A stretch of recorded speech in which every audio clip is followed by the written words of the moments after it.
ባሳለፍነው መጋቢት አንድ በጋሞ ዞን በተለያዩ አካባቢዎች በጣለው ከባድ ዝናብ ምክንያት በተፈጠረው የመሬት መንሸራተት በመቶዎች የሚቆጠሩ ዜጎቻችን ሕይወት ማለፉ የበርካታ ኢትዮጵያውያን ልብ የሰበረ ዜና ሆኖ አሁንም ቀጥሏል። የመልካምነት ምሳሌ፣ የሰላም ተምሳሌት የሆነችው የጋሞ እናት ተፈጥሮ ጨክኖባታል። ሐዘኗ ከመንታ አይኖቿ በሚወርዱት እንባዎቿ ይታያሉ። ከኢቢሲ እንዲሁም ከፋና የተደበቀው ይህ የአገሬው ሐዘንና ዋይታ አልጀዚራ አይቶት ለዓለም አሳውቆት የዓለም ጤና ድርጅትም ጋር ደርሷል። በዚህ አሳዛኝ ክስተት በተለያዩ አካላት የተለያዩ የሞት ቁጥራዊ አሃዞች ቢወጡም ትክክለኛውን መረጃ ከአካባቢ ባለስልጣናት አግኝተናል፣ የምናደርሳችሁም ይሆናል። ከዚህ ከሰሞኑ አሳዛኝ ክስተት ጋር ተያይዞ ድምፃዊ አስገኘው አሽኮ ወይንም አስጌ እየደረሰበት ያለውን ትችት ተመልክተናል። ምንድነው የሚለውን እንዲሁም ድምፃዊው ምን አጥፍቶ ነው የሚለውን እናስመለክታችኋለን።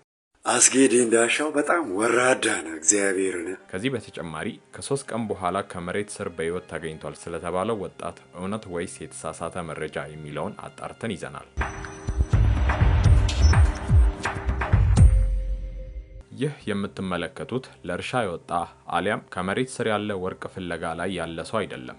ይልቁንስ ከወርቅ በላይ እንቁ የሆነውን አፈር ተከፍታ የዋጠችውን የሰውን ልጅ ለማውጣት የሚደረግ ጥረት ነው። ያሳዝናል። ይህ ህዝብ በክፉ ዘመን ሰላምን የሚሰብክ በውጥረት መሃል ትዕግስትን የሚመርጥ የቸርነት ተምሳሌት የሆነ ህዝብ ነው። ይህ ህዝብ ክፉን በክፉ ከመመለስ ይልቅ ጎሜ ወይንም ነውር ነው ብሎ የሚተው ለዓለም ሞኝነት የሚመስል ግን ሰማያዊ የሆነውን የፍቅር መንገድ የሚከተል ለብዙዎች አብነት የሆነ ታላቅ ማህበረሰብ ነው። በእርሱ ዘንድ ዘር መመዘኛ፣ ሃይማኖት መለኪያ፣ ማንነት ደግሞ ሚዛን ሆኖ አያውቅም። የጋሞ ህዝብ ማንነት በሰብአዊነት የላቀ በእውነት የከበረና በምግባር የታነጸ ነው። በአይናችሁ ብታዩት፣ በጆሮአችሁ ብትሰሙት፣ በእጃችሁም ብትዳስሱት የማይለዋወጥ ያመነበትን የሚኖር ቃሉን የማያጥፍ ክቡር ህዝብ ነው። ይህ ትዕግስተኛ ህዝብ ከአፈር ጋር ተጣልቶ ደክሞታል። ተፈጥሮ አኩርፋው ሐዘን አልብሰዋለች። የምድር መስኮቶች ተከፍተው ሞትን አዝንበውበታል። ጋሞ አሁንም ሐዘን ላይ ነው። እስካሁን ባለው መረጃ መሰረት የ70 ሰዎች አስክሬን ተገኝቷል። ተጨማሪ 70 ሰዎች የደረሱበት አልታወቁም። በጋሞ ዞን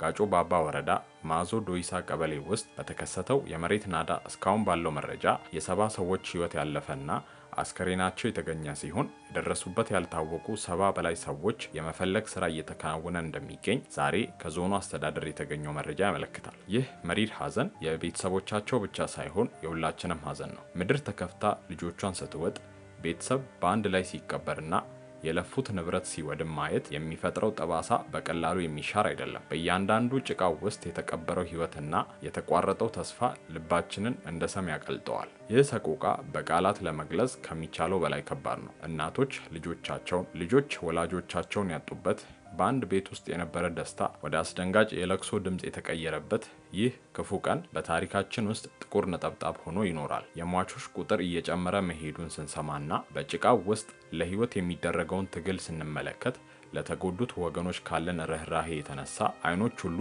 በእንባ ይሞላሉ። እናንተ በመከራ ውስጥ ያላችሁ ወገኖቻችን ሐዘናችሁ ሐዘናችን ነው። በዚህ አስቸጋሪ ወቅት እንደ አንድ ኢትዮጵያዊ ብቻችሁን አይደላችሁም ልንላቸው ይገባል። የጎርፍ እና የናዳ አደጋው እጅግ ሰቅጣጭ ነው። በቁጥር መቶዎች የተሻገረ አስከሬኖች ተገኝተዋል። ደብዛው የጠፋም አለ። የቀበሌው ህዝብ የሌሎች ወረዳዎችን ድጋፍ በመሻት ጥሪ አድርጓል። በቻለው ሁሉ የገጠሩ ማህበረሰብ ለመድረስ እየታገለ ነው። ግን ለክስተቱ ምላሽ ይህ ብቻ በቂ አይደለም። በሰው ኃይል፣ በገንዘብና የቁሳቁስ ድጋፍ ያስፈልጋል። ትላልቅ ማሽነሪዎች እንዳይገቡ እንኳን መሬቱ አይችልም። አደጋው ሁለቴ ነው የሆነው። መጀመሪያ ናዳው ተከሰተ። በድጋሚ በናዳው የተቀበሩ ወገኖችን ህይወት ለመታደግ የሚረባረቡ እጆች ባጎነበሱበት ሁለተኛ ናዳ ተከስቶ ውጦ አስቀራቸው። ቦታው ሰፊ ከመሆኑ በዳበሳ ነው አስከሬን ፍለጋ የተያዘው። ኢትዮጵያውያን ከጋሞ ህዝብ ጎን ሆነው ይህንን ጊዜ እንዲሻገሩ የከበረ ጥሪ ቀርቧል። ይህ ክስተት ካቻምና ጎፋ ላይ የሆነውን ያስታውሰናል። ከዚያ ህመም ሳይሻገር ዳግም ጋሞ ላይ ሆኗል። ድጋፋችሁን፣ እርዳታችሁን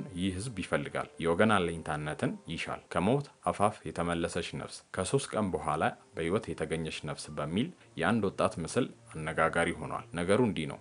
በጋሞ ዞን በደረሰ አሰቃቂ አደጋ ልባችን ባዘን ዝሎ በዙሪያችን ጨለማ ብቻ በነገሰበት በዚህ ወቅት ተስፋን ዳግም የሚያለመልም ድንቅ ተአምር ተከስቶም ነበር። ለ3 ቀናት ያህል ከባድ የአፈር ክምር ተጭኖበት በጨለማና በጠበበ ቀዳዳ ውስጥ ሆኖ ህይወትን የታገለው ወገናችን በፈጣሪ እርዳታና በሰው ልጆች ጥረት ከአፈር በታች በትናንትናው ዕለት በህይወት ተገኝቷል። ይህ ክስተት ተራ አጋጣሚ ሳይሆን ተስፋ ካለ ሞትም ይሸነፋል የሚል ታላቅ መልእክት ለሁላችንም ያስተላለፈ ድንቅ አጋጣሚ ነበር። በአፈር ክምር ውስጥ ሆኖ ጥቂት የመተንፈሻ ቀዳዳን ብቻን ተጠቅሞ ለ72 ሰዓታት መቆየት ከሰው አቅም በላይ የሆነ ብርታት ነው። በሐዘን ለደከመው የጋሞ ማህበረሰብ የዚህ ወጣት መትረፍ ልክ እንደ ንጋት ኮከብ ተስፋን ሰጥቶትም ነበር። በዚህ ወንድማችን ህይወት ውስጥ ያየነው ተአምር የሚነግረን አንድ እውነት አለ። ሁኔታዎች ምንም ያህል ቢከብዱ፣ ጭንቁ ምንም ያህል ቢበረታ ተስፋን አትልቀቅ።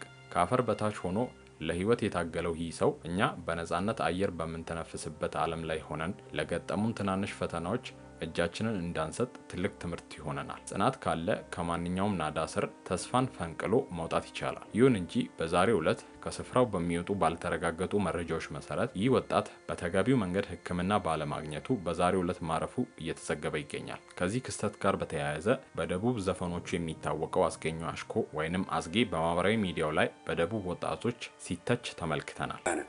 አንተ የጋሞ ልጆች በተፈጥሮ አደጋ ሲያልቁ አንድ የሀዘን ቪዲዮ ሳትሰራ አርሰናል ተሸነፈ ብለህ ትላለህ፣ ያዙኝ ልቀቁኝ ትላለህ። አንተ ወራዳ ነህ። አንተ ኮፌ መስኮ ነው። በዚህ ሰዓት በአደጋው ለተጎዱ ወገኖቻችን እርዳታ ምናምን አሰባስበ መድረስ ነበረብህ እኮ። እግዚአብሔር አርሰናላቸው ወጣ ምናምን ያዙኝ ልቀቁኝ ብለህ ቪዲዮ ትሰራለህ። እኛ እኮ ከጎረቤት ሰው ሲሞት እኮ ቲቪ ማንከፍት ትውልዶች እኮ ነን። ይሁን እንጂ ድምፃዊው አስገኘው እንዲህ ባለ መልኩ ለወገኖቹ ድምጽ ሲሆን የሚያሳይ ተንቀሳቃሽ ምስል በግሉ ማህበራዊ ድረገጽ ለጥፏል። መላው ኢትዮጵያውያን ጥሪ አስተላልፋለሁ። በጣም ልብ ሰባሪና አሳዛኝ ክስተት ነው። አሁን ገና እንደ አዲስ አስክሬን እየወጣ ያለበት ሁኔታ ነው ያለው። እስካሁን 60 ምናምን አስክሬን ወጥቷል። እጅግ በጣም አስቸኳይ እርዳታ የሚያስፈልግ ማህበረሰብ ነው። ቦታውም እንደዛውና አባካችሁ በተለይ መንግስትና ባለሀብቶች ድጋፋችሁን ይፈልጋል የቦታ ከዚህ ከጋሞ ዞን አደጋ አስቀድሞ ከአንድ ዓመት በፊት ከጎፋ ዞን በተከሰተ ተመሳሳይ አደጋ የበርካታ ዜጎቻችን ህይወት መቀጠፉ ይታወሳል። ለተጎጂ ዜጎችም ከሀገር ውስጥ እንዲሁም ከሀገር ውጭ ካሉ ዜጎች ድርጅቶች በርካታ ቢሊዮን ብሮች ቢሰባሰቡ ለተጎጂዎች በተገቢው መንገድ ሳይደርስ በባለስልጣናቱ ኪስ መቅረቱ በመገናኛ ብዙሃንም ዘንድ እየተዘገበ እንደሆነ ይታወቃል። በአሁኑ በጋሞ ዞኑም አደጋ ተመሳሳይ ክስተት እንዳይከሰት የሚል ስጋት እንደተፈጠረባቸው ነዋሪዎች ይናገራሉ። ፈጣሪ በሞት ለተለዩን ወገኖቻችን ነፍሳቸውን በአጸደ ገነት ያሳርፍልን። ለተረፉትና በሀዘን ለተሰበሩት ቤተሰቦች ደግሞ መጽናናትንና ብርታትን ይስጣቸው። ይህን የመከራ ጊዜ ተደጋግፈን እንድናልፍና ለተጎዱት አስፈላጊው እርዳታ በፍጥነት እንዲደርስ ልባዊ ምኞታችን ነው። ምድር ዳግም እንዲህ ያለ መከራ እንዳታሳየን እየተማጸንን ለወገኖቻችን ሁሉ አምላክ ክንዱን ዘርግቶ እንዲያጽናናቸው እንመኛለን። ድጋፋችሁን፣ እርዳታችሁን ይፈልጋሉ። የወገን አለኝታነትን ይሻሉ።